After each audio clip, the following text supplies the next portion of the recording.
Nervous system. The branch of medicine that studies and treats the nervous system is called neurology, and doctors who practice in this field of medicine are called neurologists. The nervous system is a complex collection of nerves and specialized cells known as neurons that transmit signals between different parts of the body. It is essentially the body's electrical wiring. Each nerve is made of many cells called neurons. Neurons send signals to the other cells through thin fibers called axons, which cause chemicals known as neurotransmitters to be released at junctions called synapses. The NIH noted a synapse gives a command to the cell, and the entire communication process typically takes only a fraction of a millisecond. Sensory neurons react to physical stimuli such as light, sound, and touch, and send feedback to the central nervous system about the body's surrounding environment. According to the American Psychological Association, motor neurons located in the central nervous system transmit signals to activate the muscle or glands. The components of the nervous system. The central nervous system. It is made of the brain, spinal cord, and nerves. This is the integration and command center of the body. Peripheral nervous system. It consists of sensory neurons and nerves that connect to one another and to the central nervous system. Within the peripheral nervous system are also two main sets of nerves. It is the autonomic nervous system and the cranial nervous system. The autonomic nervous system is the one responsible in connecting the central nervous system to the heart, lungs, stomach, intestine, bladder, and sex organs, while the cranial nervous system are the one who is responsible to connect the brain to the eyes, mouth, ears, and other parts of the head. The function of the nervous system. The nervous system has two main subdivisions, the somatic or voluntary component and the autonomic or involuntary component. The autonomic nervous system regulates certain body processes such as blood pressure and the rate of breathing that work without conscious effort. According to Merck manuals, the somatic system consists of nerves that connect the brain and spinal cord with muscles and sensory receptors in the skin. These are the diseases of the nervous system: epilepsy, Alzheimer's disease, and ALS. Epilepsy, in which abnormal electrical discharges from brains causes seizures, and Alzheimer's disease, which covers a wide range of disorders that impact mental functions, particularly in the memory. And the ALS, also known as the Lou Gehrig's disease, is a motor neuron disease which weakens the muscles and progressively hampers physical function. Here is an interview with Dr. Philip Nino Tancatue. ALS is otherwise known as Lou Gehrig's disease. It is a disease where there is gradual loss of function and even destruction of motor nerves. As you know, in biology, you have several kinds of nerves. You have your sensory nerves, which bring signals back to the brain. You have your motor nerves, which bring signals to the skeletal muscles. Particularly, they're called skeletal muscles because most of them are attached to the skeleton. And these are also called voluntary muscles because you, most of the time, move them by choice, by act of will, as opposed to involuntary muscles like your heart. I mean, you don't have to think to have your heart pump. You can stop it just by thinking about it. That's why there's voluntary and involuntary. Now, ALS, amyotrophic lateral sclerosis, is a disease on the spinal cord and nerves. That's why it's called lateral, because you can insert a picture of the spinal cord. You have the lateral horns through which the motor nerves go down from the brain, as opposed to the spinothalamic tract, where you have the sensory nerves go up to the brain. So my part's pa the spinal cord. So the lateral part. Sclerosis is a fancy name for scarring or obliteration. That's why sometimes you may have heard the term. You treat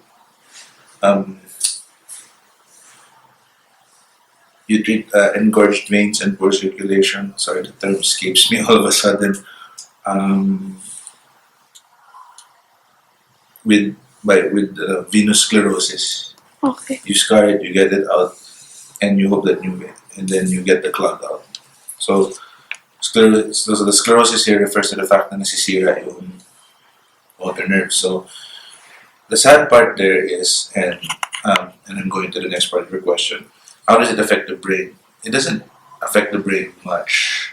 What it affects is the communication between the brain and your skeletal muscles. So it's sadly debilitating motor dysfunction. They can feel everything, but they can't act, they can't move. Well, the problem with this kind of paralysis is uh, there are many possible diagnoses. So I think from what I remember, you rule out a lot of the others. For example, Guillain-Barré syndrome, there's specific tests for that, autoimmune this way. With ALS, uh, it's elimination. You eliminate other causes, and then you realize that it's all pure motor, not involving sensory nerves. Because with other things in paralysis, due to trauma or due to stroke, you might see it's not progressive or it involves sensory also. Now you can see the degeneration of the lateral horn of the on various staining and scans. Staining, you look at the spinal cord after that. Same thing with Parkinson's, but with Parkinson's you can only look at it on the brain already. Pagpatay na yung patient. I admit that there may be some more modern tests, but I'm not aware of them. Okay. From what I remember, it's a clinical diagnosis. You rule out autoimmune disease because most others are autoimmune. In ALS, the cause is unknown, but there is known to be a genetic factor. About 5% of cases can be traced genetic. There is no one real treatment. The key is keeping them alive and comfortable as long as possible. There are certain drugs that in the United States, it's I have to check the name because I'm not used to pronouncing it. Riluzole. It improves survival by about 2 to 3 months. So we may take that for granted, but for people who are sick, those 2 to 3 months might be what they need to make arrangements and settle everything. There's another drug that's approved in Japan, Edaravone, but it's not used in the European Union and in the United States. The brief history of ALS was identified as a specific disease by Jean-Martin Charcot, a pioneering French neurologist working in Paris in year 1869, and thus is still sometimes called Charcot's disease in France. ALS, or amyotrophic lateral sclerosis, also known as MND or motor neuron disease, is a progressive neurodegenerative disease that affects nerve cells in the brain and the spinal cord. It is an irreversible and progressive disease. An ALS disease is amyotrophic, which means no muscle nourishment, which comes from the Greek word amyotrophic. There are 2 types of ALS disease, dysprodiac and familial. Dysprodiac is the most common form of ALS. It has actually 90 to 95% of all cases. Next is a familial. It is commonly inherited, which composes of 5 to 10% of the population. There's 50% chance each of offspring will inherit the gene mutation and may develop the disease. ALS in the nervous system. Our brain sends signals through our nervous system to make our muscles move. ALS affects the motor neuron that carries these signals. The neurons in the brain and the spinal cord degenerate and die, causing the muscles to gradually weaken and the brain to lose control over voluntary movements. There are symptoms to know when you have ALS. These are difficulty in walking or doing your normal activities, tripping and falling, weakness in your leg, feet, or ankles, hand weakness or clumsiness, slurred speech or trouble in swallowing, muscle cramps and twitching in your arms, shoulders, and tongue, difficulty holding your head up or keeping good posture. For the treatment, unfortunately, there's none. But there is currently one FDA-approved drug called riluzole to slow the progression of ALS in some people. ALS usually strikes people between the age of 40 to 70. Patients usually die within 3 to 5 years after diagnosis. Here Here are some lists of famous people who have suffered from ALS disease. Lou Gehrig, Stephen Hawking, Jim Hunter, John Stone, and George Yard. To promote awareness, we have such a thing called as Ice Bucket Challenge, which has been viral, held in July to August 2014, to raise money for the study of the. The problem there is not all of these illegal drugs are the same. They affect different parts of the body, different parts of the brain. What they all have in common is that they're addictive. And even in their addiction, how they produce addiction, there are different ways. Now, before I go on, let me say that there's a pathway in the brain which has been nicknamed the addiction pathway. I mean that both seriously and jokingly. So these are, it's like Pavlovian conditioning. Have you heard of that? No, not. You have an animal. Pavlov was a scientist. He was able to train the animals that if they did this action, like press this, they get hurt, electric shock. If they press this, food drops out. Eventually, the animals will learn not to even bother with the first switch, go with the second. Why? Because there's a satisfaction reward. So you have a basis for conditioning and addiction. Now, briefly, two basic kinds of drugs. Some make you hyper. The example of that is methamphetamines, shabu. Those are uppers. They make you awake. They make you more excited. Stimulants. Caffeine is arguably also a stimulant. Then you have the downers, the ones that depress everything, make everything calm. An example of that would be marijuana, heroin, examples of that. So the effect is different. The nature of addiction. Some drugs, like for example marijuana, these are not physically addictive. They activate the pathway, but they don't give you any physical problems if you don't take it. For some other drugs, naman, you become physically addicted. Your body needs it, otherwise you have signs and symptoms that are painful, that can even kill you. Oh, did you know pala? I'll just add this. Methamphetamines like shabu were given by the Nazi party to their soldiers precisely to make them more ruthless, precisely to make them more aggressive, precisely to make them capable of murdering without a second thought. Think about that. A drug is a chemical substance used in the treatment, cure, prevention, or diagnosis of disease or used to otherwise enhance physical and mental well-being. There are two types of drugs. Legal drugs. These drugs are used for medical purposes. Stimulants. These legal drugs give an individual a boost of energy. Forms of stimulants include caffeine, which is a mild stimulant used most commonly in soft drinks, coffee, and tea, as well as nicotine, which is a psychoactive drug commonly found in tobacco products. Alcohol is a depressant that makes the user happy and less reserved, while also dulling most pain.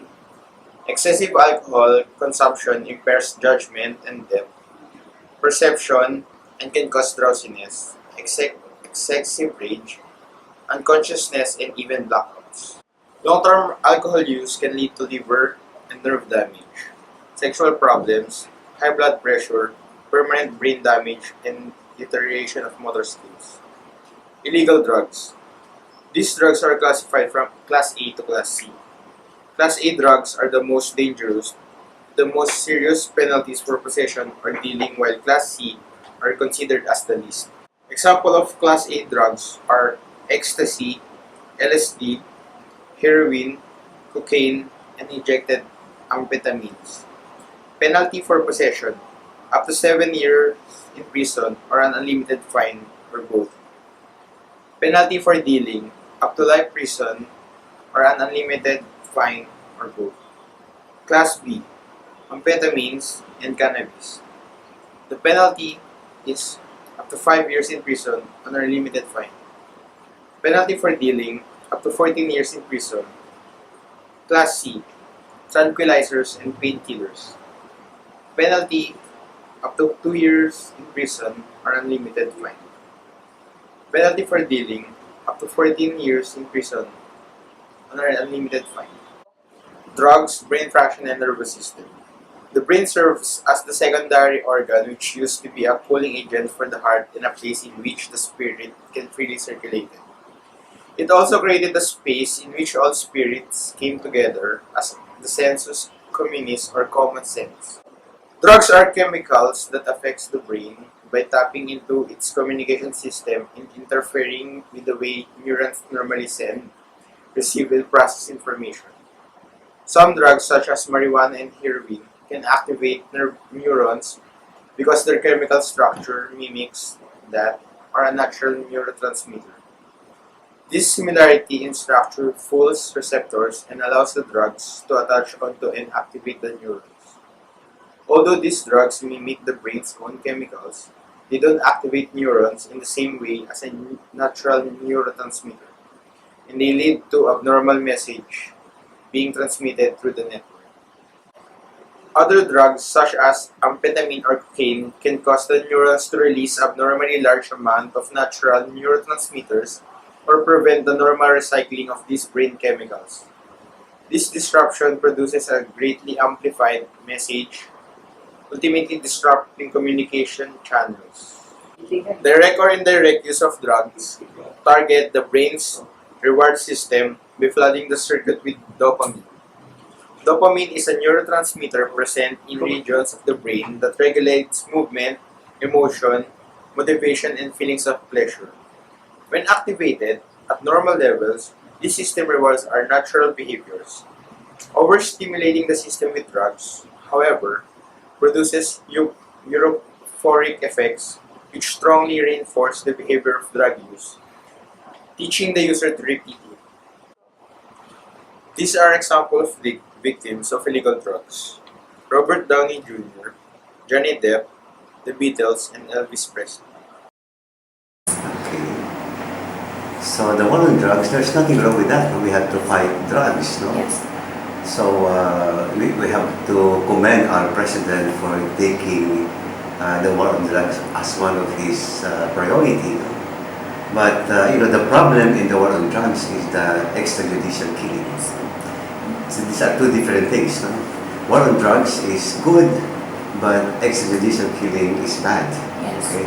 And I think that this is where the problem is. And I think that there are two principles that you have to remember. No? In the law, in the rule of law, they say that a person is innocent unless proven guilty. So if you suspect that there is someone who is taking drugs and doing criminal activities, you cannot just kill the person right away. We have first to bring him to the process of the law. And killing the person is what we call, without any due process, is what we call extrajudicial killing. So it's outside the process of the law. Now, another principle that you have to understand is on the Christian principle. So, it's the right to life. We have no one has the right to kill a person. For every person has the right to live. And we have this, of course, commandment of God, thou shalt not kill. Yes, yes. Because they are really victims, no? So we really had to attend to them. And positively, that's why we are now, I'm glad that people are now developing more efforts to rehabilitations. No? And there are many process and stages of rehabilitation. It's not only clinical, putting them, let's say they have to detoxify them or bring them to psychological and counseling process. And of course, another one is the spiritual aspect. I think that's what one of the steps that you have to address, no, in this, because drug addicts are victims. Okay? They went into this lies of taking drugs because they have problems. Okay? So we will not consider them as criminals, but more of things. Uh, First, they have to find hope in life. No? Because, these people are people who are already getting discouraged or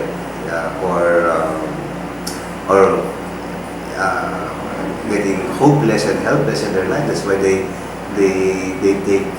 take drugs as their alternative. So my first message is they find hope. Sabi nga, habang may buhay, may pag-asa. Okay? And second, they have to look for a more positive and healthy approach in dealing with whatever problems they have. But certainly, now, no to drugs. And I think what the government should do is just, they have to observe the rule of law. And this, very basic, no? I think we have more than enough mechanisms, no? Our laws, no? Of course, our moral guides also. It's all there, no? So it's really a matter of for the government to apply all these basic principles, no? And I think they will be lost. Okay, thank you. That's all.